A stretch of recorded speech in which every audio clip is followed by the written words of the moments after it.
In today's video, I'm going to teach you how to remove header and footer in Adobe Acrobat Pro. If you've ever received a PDF with page numbers, dates, or a company label stuck at the top or bottom of every page, those are headers and footers. They're useful for reference, but when you're finalizing a document or preparing it for presentation, you might want them gone. I'll walk you through the exact steps to remove them cleanly and permanently. First, launch Adobe Acrobat Pro on your device. Give it a moment to load, then open the PDF you want to edit. You can drag the file into Acrobat or use File, then open to browse to it. Make sure you're in Acrobat Pro rather than the free reader, because the editing tools we need are part of the Pro feature set. With your PDF open, look for All Tools on the global bar. Click it, then choose Edit a PDF.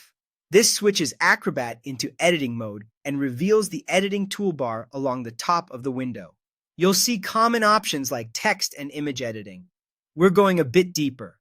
On that top editing toolbar, click More. This expands additional options that aren't shown by default. From the drop-down, select Header and Footer, then click Remove. This command targets the header and footer layer that was added to the document, and it removes it across the selected page range, typically the whole file. It won't affect your main body text or images. Note that watermarks and backgrounds are separate features. If you still see a graphic element afterward, it may be a watermark rather than a header or footer. A confirmation pop-up will appear asking if you want to permanently delete the headers and footers.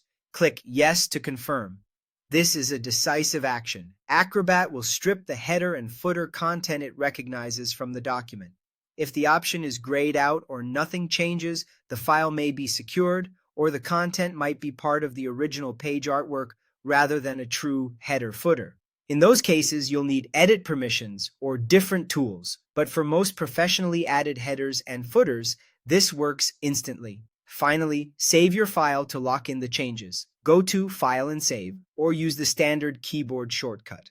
If you want to preserve the original as a backup, choose Save As and give the edited copy a new name. That way, you can always revert if needed. And that's it. Your PDF should now be free of headers and footers, ready to share, print, or archive.